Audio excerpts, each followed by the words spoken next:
Hi, I'm Nico. And I'm Adri. Yeah. Hi, I'm Nico. And I'm Adri. Yeah. Hi, I'm Nico. And I'm Adri. And Nico's from Sweden and I'm from America. Yeah, and we previously made a reaction video up here where we compare Sweden versus America from another YouTuber's perspective.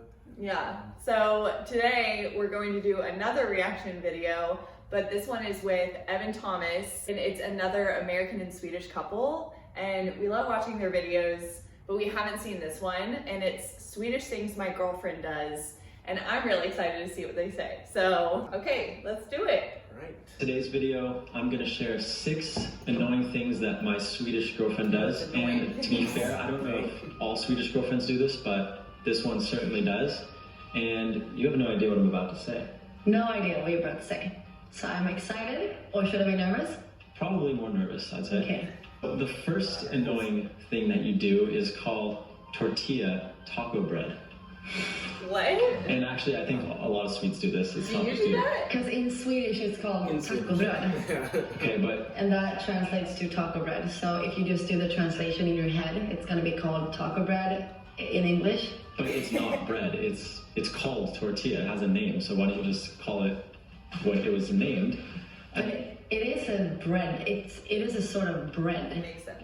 I mean, it's a sort of something you put in It's not a convinced. burrito, just like you put something on a sandwich, Yeah, but I on a think piece of bread. So like, that's kind of my way of seeing bread it. is something it's like ground wheat that is Oh my baked, gosh. whereas a tortilla is usually fried and it's made from corn. So in no way is it related to bread, which is why every time someone says, grab some taco bread for tacos tonight, I cringe on the inside. It's tortilla, call it tortilla. Yeah, I mean, of course, yeah. In Swedish, I would say tortilla bread. So, Taco bread. oh, sorry, taco bread. Yeah. Okay, taco bread. So, I mean, I relate to that for sure. I didn't and know that was a thing. I haven't said that when I've spoken English to you, Yeah. so you haven't really noticed that. Yeah, I had no idea, so. Yeah. We're also in Texas, so it's like you have to make sure you get it right. Oh, yeah. You know? Yeah. Oh, yeah. If I walked around saying taco bread at a next place, they'll be like, what? So, yeah. That's so funny. Yeah. Okay. The second annoying thing you do is start with your thumb when you're counting 1 through 5. So in the US, you go 1, 2, 3. I Some want 3 people do tacos. that. I want 1 hot dog. You say 1. I'm like, I want 1 hot dog. No, that's not what I do. Yeah, I don't think so. No. Wait. If I count to 3, I do 1, 2, 3. But it if should I be want 1, 2, 3. But if I want something, just one thing, I do 1. So if I want 3 stuff, I do 1, 2, 3. I mean, it's 1, 2, yeah, like 3. I would never say 3. Can I have 3 hot dogs, please? This is also weird. No, I need 3. Like, I'll have 3 hot dogs. Nah, 3 beers, please. nah. 3 bears. 3 beers. It's like, can I have 4 beers? 2 beers? And that's just saying that then. Can I have 4 beers? 1, 2, 3, 4. That's like the same thing, basically. Right. Yeah. I've never noticed you do that though. Yeah. But do you ever count like that? I mean, I think I do. Yeah. Oh, really? Yeah. Oh. But it's a subconscious thing. I haven't thought about that, but. But when you say Yeah. 3, like if you're wanting to say to someone like 3, Right. what do you do? Yeah, I probably would do this. Oh, now I'm gosh. really aware of it, so That's I interesting. can't know for sure if that's what I would do, but I think that does seem more natural. That's interesting. It is kind of weird because it's saying annoying things, but it's just differences. It's Yeah. not like it's actually like Right. that big of a deal. But okay, number 3. The third annoying thing that you do is write quotation marks with the 6 on either side of the quote. Huh? The 6. What does So, that mean? okay, so we were taught in school growing up that you open a quotation with the 6s and that you close the quotation with the 9s. What do you mean with 6 and 9? I don't follow. Okay, so I'm going to show it on the screen. Yeah, here. we needed the So look at this visual. quote. This is how you would normally write it in the US. You have a 6 opening it, 2 6s, and you have 2 9s closing Never it. thought That about symbolizes 6 the and beginning of the 9. quote and the end of the quote. Yes. But in Sweden, they just use the 6s. The quotation mark at the beginning of the sentence and at the end of the sentence is the same I like them. I symbol. like them when they're both But it straight. should be an opening 6 symbol and a closing 9 symbol. Well, there's always two sides of the story. Yeah. You start the quotation with the 2, and you end the quotation with 2. Okay. I don't know. Yeah. It's just a weird That's- Swedish thing. Well, you guys can tell us how you do in your country, and we'll see who wins. Yeah, I don't feel know. strongly about that. No, I don't feel strongly about that at all. Obviously, it did look weird to me when I saw 2 going that way. Because I'm used to it, like, closing then. Right. But I honestly do really like it more when somehow the formatting makes it to where they both look the same and they both just go down and not, like, to the side in any way. Yeah. And that's just a preference of, like, font type, I guess. I guess, yeah. I don't know. Yeah, that's a very particular observation. I couldn't tell you which one I mean, yeah. I haven't noticed that before, but... The thing I do notice is the comma instead of the period with, like, numbers. yeah. Yeah, that's true. Confusing. Yeah, still at work, that one really... Oh, yeah. Yeah, confuses Especially with me. finance, you have to type numbers all the time. It's probably, Right. I guess for those that don't know, in Sweden, a period is what you would use for decimals and stuff. So, it's the other way around. Yeah, Right, I was gonna say, you're say that confusing again. me now. Yeah. In Sweden, you use a decimal point. Oh no. It's not a decimal point. In Sweden, you use a comma for your decimals, but here in the US, you use a dot instead. And so that still sort of confuses me, and I'm still getting used to that, where, you know, at work, I'll have to make sure that I don't really screw that up, because that... That's a problem. Yeah, when you do that. could make a big difference in terms of Yeah. what number you're trying to say. So The fourth annoying thing that you do has to do with birthdays. So when someone asks you how old you are, you don't give them the answer, you respond with the year that you were born. So people, like, if we're traveling, people are like, oh, how old are you guys? And you respond, oh, I was born in 1994. And they're like, you can see them thinking, like, that's not what I asked you. I asked you, not what year were you born.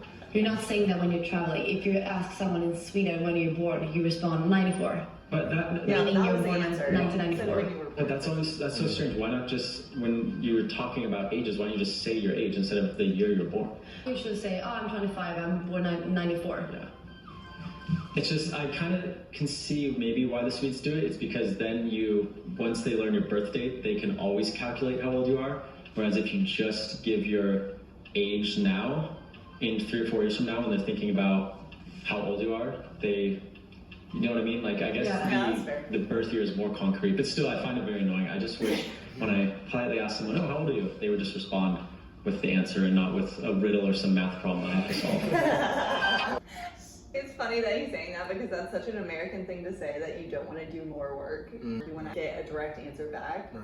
And I thought that was funny. Yeah. But that makes sense to me. Oh, you mean the Swedish way? No. It's different if someone says, when were you born, versus how old are you? If you say how old are you, you should say how old you are versus Well, okay. the year you I'm were gonna. born. I'm of course gonna agree with Well, her on this, obviously. because if someone asks me in Sweden how old I am, I'll say, the year I was born, because that will tell them how old I am. Like, No, it won't. Maybe you don't use it if your age difference is very broad. Like if someone very old were to ask me how old I am, or if someone, very young would ask. But if someone is like, they look like they might be similar in age, then just saying the year you were born is gonna tell that person what they need to know, basically, because Okay, they that's can, fair. because That's they'll be fair. like, okay, that's 3 years younger than me, or that's the same age as me. I don't know. It's just something that we do.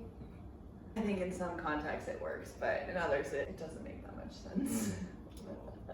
Well, there we go. All right. The fifth annoying thing that you do, and again, I love you, but I find this very annoying, is that you think everything is spicy. We go to a restaurant and you ask for no pepper because you think the pepper is spicy. You don't ask for coriander because you think coriander is spicy. Like, if we go to a Mexican restaurant, you stay away from the salsa, and that makes the whole Mexican meal. And like God forbid that you have a pepper or like anything with a little bit of spice. I think it's so funny when you go out to lunch with a Swede and they eat something and they're like, oh, this is spicy, and you don't even feel spice at all. I think it depends, because I know a lot of Swedish people that love There spicy you go. food. Yeah. And he's exaggerating a little bit right now, because I really like spicy food, but I comment, I was like, ooh, this is spicy, you know, and it burns in my mouth, but I still enjoy it, you know? I think it's just funny how you always hear a comment like, ooh, this is so spicy. This piece of corn with salt and pepper on it is so spicy. It's like, No, I've never said that about yeah, corn. okay, but you always ask for like, you never eat pepper on your meals.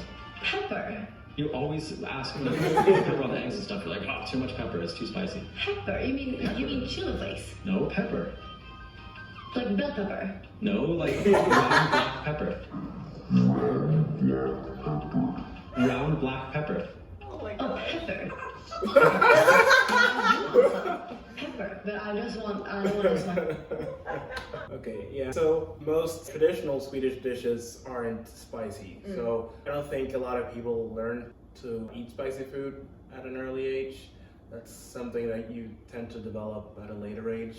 Okay, yeah. Yeah, and I was the same. Like I didn't start eating spicy food until just a few years ago, and Oh, really? yeah, and I kind of had to learn that on my own. I thought it was because of your dad, because your dad cooks a lot of spicy stuff. Yeah, Right? yeah, right. Yeah, so I had to start easing into that because yeah, he would add spices to his food. So I was like, okay, why not? And then I don't like spicy Yeah. food. Even though I grew up in Texas with all the Tex-Mex and everything like that, actually he's introducing me to more spicy things, and now I'm building up a tolerance Yeah. versus before I would have something that apparently wasn't spicy at all, but I thought it was way too spicy. So Yeah, I'm getting better. yeah.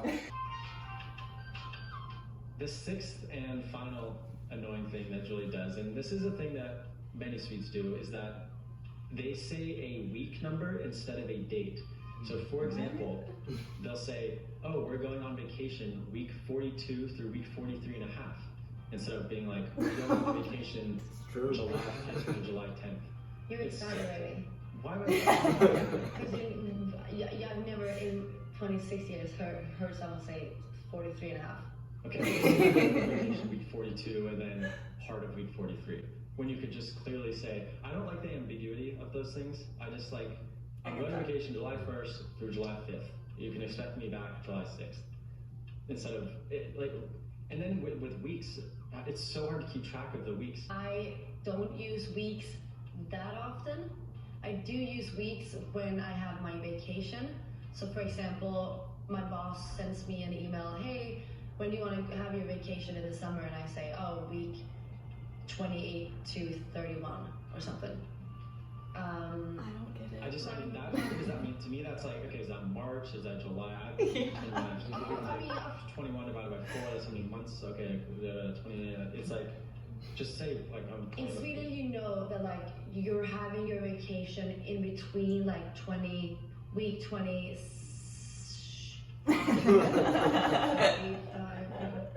ish. And I think that our parents and grandparents use it way more. I think us young adults don't use it as much as our parents do. Okay. But I don't know. Like bell pepper. I don't know. Well, it's not that big a deal. They're just little tiny annoying things that Right. I had to. Yeah. So, Okay, I mean, you can go first. I was just gonna say, I hadn't heard of that. yeah. I can understand if you're confused because I don't know how Yeah. common that is. But yeah, so in our calendars, it is a regular calendar, but it also tells you the week number every week. So it's not like someone has to calculate it Right. throughout the year. Because Yeah. if you were like week 24, I'd be like, Yeah. okay, I guess that's like half Yeah, of 52 kind of, so it's in there. Right. But like, I would have no clue. Yeah, so if What that someone, was. yeah, so if someone tells you like what week it is, you just need to look at your calendar and you'll see, okay, what week Okay. that is. Okay. Yeah, That but- makes more sense. Right, Like yeah. if you didn't have that, like, because I've never Right, seen that before. Yeah, but like she said, I mean, it's not too commonly used, but I do agree that it's mostly used when you want to talk about vacation, and I think it helps that most people take most of their vacation in July. Mhm. You know, they'll do their 4 or 5 weeks. So by then you kind of know that, okay, since most people are doing it week 26 through week 30 or something, then it tells you in relation to others Okay. when you want to That do makes yours. sense. Yeah. And so- then it's kind of right. second nature at Yeah, that point too, right. because then you've like memorized those weeks and yeah. Exactly, Okay, yeah, okay. right. And what if you're coming back in the middle of the week? Yeah, so that, I mean, yeah, you'll just say like in the middle of week, 30, right? But then, if you're coming back to work, don't people need to know the day you're coming back to work? I mean, yes. Does this go into the fact that y'all are a lot more lenient about that than we are? Because I mean, that kind of makes sense too. Not really, like we'll still do like dates and stuff. So like if you want to block off your calendar, you'll still Yeah. do it like Okay, X number okay, of okay. days. Yeah, but I guess informally speaking, you'll say, yeah, I'll be gone this week through that week. Yeah, so I don't know how common that is in other places, but Yeah, I don't know. Yeah. That was it. That was the last one. So thank you for watching, and feel free to like the video, comment any of your thoughts on what we talked about throughout this too, and feel free to watch our other videos. And yeah, thank you.